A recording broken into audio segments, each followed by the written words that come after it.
Mi nombre es Samuel. Tengo 82 años. Durante la mayor parte de mi vida leí mi Biblia de la manera en que la mayoría de las personas lo hacen. Leí las historias que nos enseñaron en la escuela dominical y nunca cuestioné las partes que se saltaron.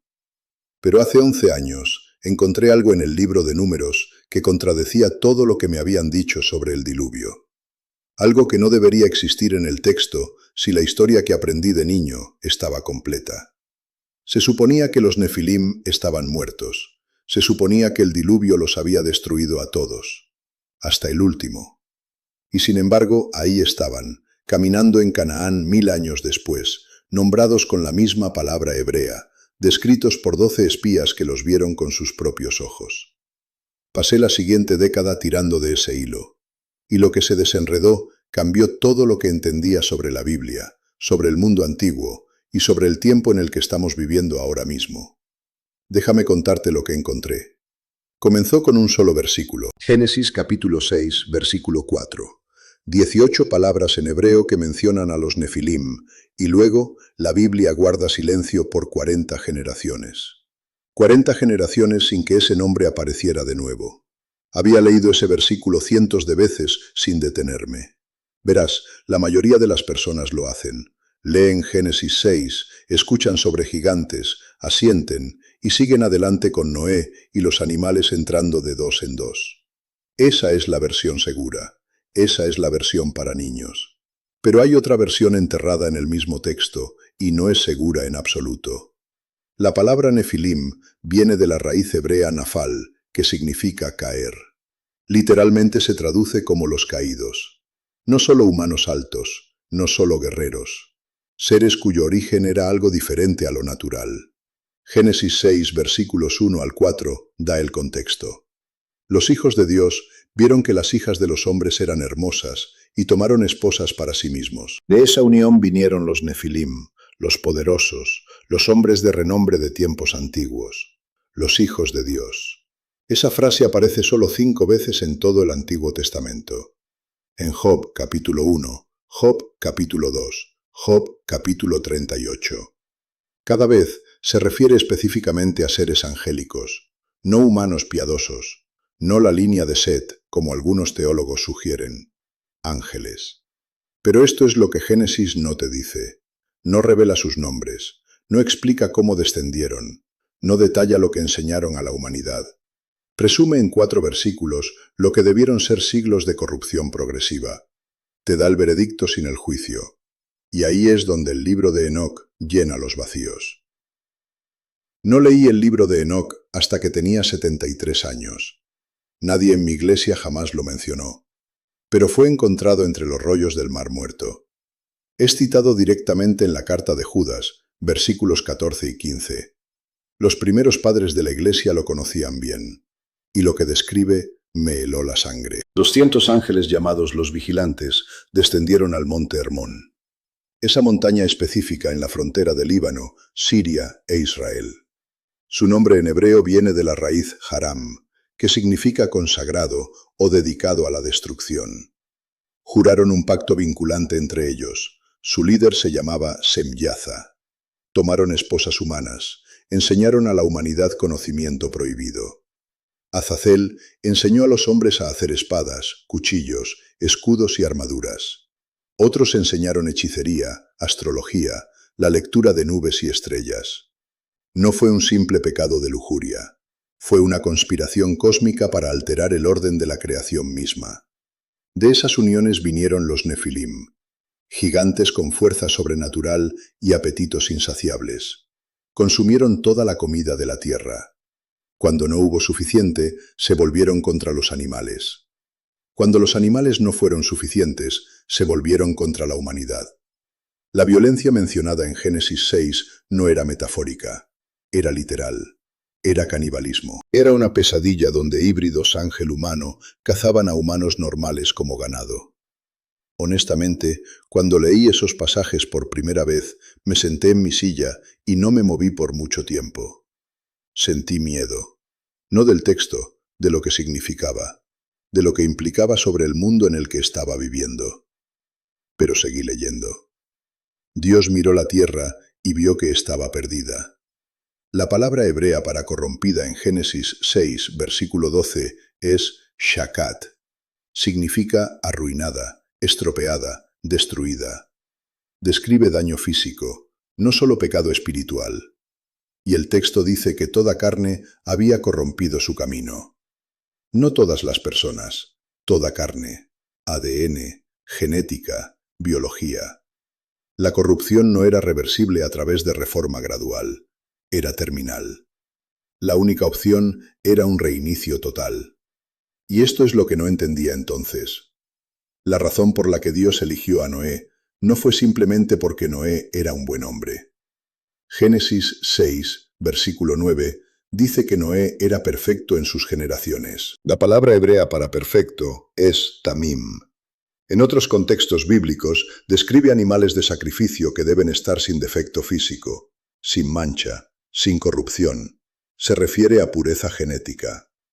Noé y su familia eran los últimos humanos cuyo ADN no había sido contaminado por la hibridación angélica. Por eso fueron seleccionados. Por eso 8 personas entraron al arca. Por eso todo lo demás tuvo que ser destruido. El diluvio vino. Las fuentes del gran abismo se rompieron. Las ventanas de los cielos fueron desatadas. 40 días y 40 noches de lluvia, diferente a todo lo que la humanidad había visto jamás. Las aguas prevalecieron por 150 días. Todo ser viviente que respiraba aire fue borrado de la faz de la tierra. Génesis 7, versículo 23, no deja espacio para interpretación. Fueron destruidos de la tierra. Solo Noé y los que estaban con él en el arca permanecieron vivos. Solo. Esa palabra es absoluta. 8 personas salieron de esa arca. 8 personas para repoblar un planeta entero. La tierra recibió una segunda oportunidad. La corrupción se había ido. Los nefilim estaban muertos. Los vigilantes estaban encadenados en oscuridad. La pesadilla había terminado. Excepto que no. Déjame explicar. Salta conmigo ahora a Números capítulo 13. 1000 años han pasado. Israel ha salido de Egipto. Están acampados en el desierto de Parán. Moisés envía 12 espías a Canaán para explorar la tierra prometida. 40 días de reconocimiento. Regresan cargando un racimo de uvas tan grande que se necesitan 2 hombres para cargarlo en un palo entre ellos. La tierra es todo lo que Dios prometió. Fértil, abundante, fluyendo leche y miel. Pero luego viene el informe que quiebra a Israel completamente. Números 13, versículo 33. Allí vimos a los nefilim, los descendientes de Anak, que vienen de los nefilim. Éramos a nuestros propios ojos como langostas, y así les parecíamos a ellos. Necesito que te detengas aquí y leas eso de nuevo cuidadosamente. Los espías usaron esa palabra específica, nefilim, la exacta misma palabra hebrea de Génesis 6. No dijeron que estas personas eran como gigantes, no dijeron que se parecían a los antiguos, dijeron que eran nefilim. Y especificaron el linaje, descendientes de Anak. La palabra hebrea para descendientes es toledot, que significa generaciones, línea genealógica. Estos no eran humanos aleatoriamente altos. Eran la progenie directa de seres que deberían haber sido completamente aniquilados por el diluvio 1000 años antes. Y sin embargo, ahí estaban, caminando, respirando, viviendo en ciudades fortificadas en la tierra que Dios había prometido a Abraham. ¿Sabes qué me sorprendió más? La reacción de Israel. Estos eran hombres que habían visto a Dios dividir el Mar Rojo. Habían presenciado las plagas de Egipto. Habían comido maná del cielo por 40 años. Habían visto la columna de fuego de noche y la nube de día. Eran guerreros entrenados, recién salidos de 400 años de resistencia en la nación más poderosa de la tierra. Y el informe de los nefilim los quebró completamente. Lloraron toda la noche. No por cobardía, por terror existencial, porque sabían exactamente lo que ese nombre significaba. Conocían las historias que sus padres les habían contado sobre el mundo antes del diluvio. Ahora, aquí está la pregunta que me mantuvo despierto por meses. Si solo Noé y su familia sobrevivieron el diluvio, si Noé era genéticamente puro, Si todo el propósito del diluvio era eliminar la corrupción genética causada por los vigilantes y su descendencia nefilim, entonces, ¿cómo es posible que 1000 años después los nefilim existan de nuevo en Canaán? Solo hay 3 explicaciones posibles. Primera, hubo una segunda incursión de ángeles caídos después del diluvio que repitieron la transgresión original. Segunda, algo en la genética humana que salió del arca llevaba información latente que resurgió bajo ciertas condiciones. Tercera, la esposa de uno de los hijos de Noé no era genéticamente pura. La primera teoría tiene apoyo bíblico limitado.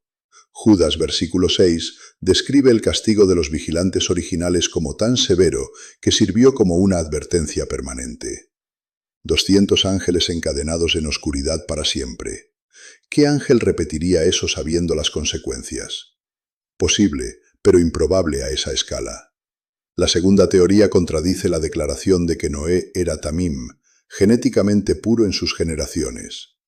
Si Noé y sus 3 hijos eran puros, los únicos vectores posibles para genes contaminados serían las esposas. Y ahí es donde la tercera teoría se vuelve no solo posible, sino probable. Especialmente cuando miras lo que sucedió después del diluvio. Génesis capítulo 9. Noé se embriaga y yace descubierto en su tienda. Cam ve la desnudez de su padre. Cuando Noé despierta, no maldice a Cam, maldice a Canaán, el hijo de Cam. ¿Por qué castigar al nieto por el pecado del padre? ¿Por qué específicamente Canaán y no los otros hijos de Cam? La palabra hebrea usada en ese pasaje para lo que Cam hizo lleva implicaciones que van más allá de simplemente mirar. Algunos eruditos hebreos sugieren que lo que sea que sucedió afectó la línea genética. Que algo entró al arca que no debería haber estado allí. Algo en la esposa de Cam. Algo en la línea de Canaán. Y esto es lo que me lo confirmó. Cuando lees la genealogía de Canaán, en Génesis capítulo 10, encuentras a los jebuseos, los amorreos, los gergeseos, los heveos. Todas las naciones que Israel encontraría en Canaán. Todas conectadas genealógicamente a través de Cam. Y luego en Génesis 10, versículo 8, Nimrod aparece. Hijo de Cus, nieto de Cam. Un poderoso en la tierra. La palabra hebrea para poderoso es Gibbor, el singular de Gibborim, el exacto mismo término usado para los nefilim en Génesis 6. Nimrod construyó Babel. Fue el primer constructor de imperios después del diluvio, el primer tirano. Dios dio a Israel instrucciones muy específicas sobre qué hacer con estas naciones. Deuteronomio capítulo 7. Destrúyelos totalmente, hombres, mujeres, niños, animales, sin excepciones, sin prisioneros, sin misericordia. La palabra hebrea es cherem, completa dedicación a la destrucción. Esos no eran términos normales de guerra antigua. Normalmente tomabas esclavos e integrabas a los conquistados. Pero no con estas 7 naciones. Con ellos la orden era exterminación absoluta. Sentí miedo cuando entendí por qué. Porque no era genocidio arbitrario. Era la continuación de lo que el diluvio comenzó, pero no completó. Era la eliminación quirúrgica de líneas genéticas que no deberían existir. Líneas que llevaban la herencia de los caídos, pueblos cuya mera existencia representaba una amenaza para el plan redentor de Dios para la humanidad. Y luego encontré el versículo que unió todo. Génesis 6, versículo 4. Una frase que casi nadie nota. Los nefilim estaban en la tierra en aquellos días, y también después. También después. 2 palabras, esa es la clave. Porque significan que lo que viene después del diluvio no es el final de la historia, es el comienzo del siguiente capítulo. La evidencia no es solo textual. Pasé años leyendo sobre la evidencia física que permanece. Baalbek en Líbano, con bloques de piedra que pesan más de 1000 toneladas cada uno. Pumapunku en Bolivia, con cortes en piedra diorita tan precisos que parecen hechos a máquina. Göbekli Tepe en Turquía, datado en 11.600 años de antigüedad, deliberadamente enterrado bajo toneladas de tierra y escombros. Los cráneos alargados de Paracas, en Perú, con ADN mitocondrial que no coincide con ninguna población humana conocida, y capacidad craneal 25% más grande que el promedio. Reportes de alrededor del mundo, durante los últimos 300 años, documentando restos esqueléticos de tamaño imposible. Más de 200 culturas separadas, a través de cada continente, compartiendo la misma narrativa básica. Gigantes con conocimiento sobrenatural. Enseñanzas prohibidas, corrupción masiva, diluvio global, pocos sobrevivientes. Estas no son fábulas independientes que coincidentemente coinciden. Son memorias fragmentadas del mismo evento real, vistas a través de diferentes lentes culturales. Y aquí es donde todo escala. Porque esto no es solo historia antigua. Jesús dijo en Mateo capítulo 24, versículos 37 al 39. Como fue en los días de Noé, así será en la venida del Hijo del Hombre. La mayoría de las personas leen eso y piensan que estaba hablando de personas viviendo descuidadamente, comiendo y bebiendo sin preparación espiritual. Esa interpretación no es incorrecta, pero es superficial. Es la punta del iceberg. Los días de Noé estaban marcados por híbridos genéticos caminando por la tierra, por ángeles caídos revelando conocimiento prohibido, por manipulación de la creación a nivel fundamental, por corrupción de toda carne, por tecnología en manos de una civilización moralmente corrupta. Esas eran las condiciones, y Jesús dijo que así será antes de su regreso. No similar, no parecido, como fue. Idéntico en naturaleza. Ahora mira a tu alrededor. En 2012, científicos descubrieron CRISPR-Cas9, una tecnología que permite editar el ADN de cualquier organismo vivo con precisión quirúrgica. En 2018, un científico en China creó los primeros bebés humanos genéticamente modificados. En 2017, investigadores crearon el primer embrión híbrido humano-cerdo. En 2019, Japón aprobó crear híbridos humano-animal y llevarlos a término completo. Neuralink, de Elon Musk, instaló su primer implante cerebral humano en enero de 2024, con el objetivo explícito de fusionar cerebros humanos con computadoras. Estamos haciendo exactamente lo que los vigilantes enseñaron al mundo antediluviano. Estamos cruzando barreras que Dios estableció en la creación. Tengo 82 años. He visto esto desarrollarse durante la última década con mis propios ojos. La explosión de interés en lo oculto. Canalizadores que afirman comunicarse con seres de otras dimensiones. Ceremonias de ayahuasca presentadas como crecimiento espiritual. Relatos de abducción, reportados por decenas de miles de personas, con narrativas que son perturbadoramente consistentes. Encuentros con entidades que dan conocimiento avanzado, que realizan procedimientos invasivos, que manipulan la genética humana. Son los mismos patrones que Enoch registró sobre los vigilantes, solo que ahora los llamamos extraterrestres en vez de ángeles caídos. Cambiamos el lenguaje. El fenómeno es idéntico. Jesús dijo en Mateo 24, versículo 22, que si aquellos días no fueran acortados, nadie sobreviviría. ¿Por qué?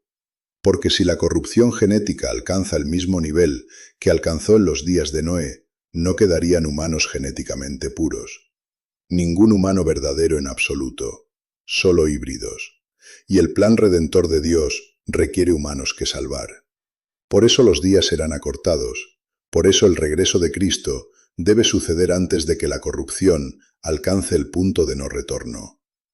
Noé predicó justicia por 120 años. Nadie escuchó, excepto su familia inmediata.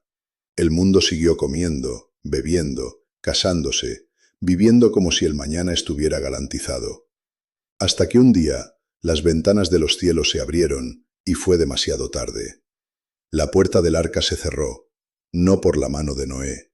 Génesis 7, versículo 16, dice que el Señor lo encerró. Dios mismo selló la entrada, y afuera, el mundo que había rechazado la advertencia se ahogó en el juicio que pudieron haber evitado. Me sentí vacío cuando terminé este estudio, no porque el conocimiento fuera deprimente, porque me di cuenta de que había desperdiciado décadas leyendo la superficie del texto, sin ver lo que estaba debajo. Los Nefilim no eran una nota al pie, no eran un mito que se deslizó en la narrativa, eran la razón del diluvio, y su regreso después del diluvio era la razón de la conquista de Canaán.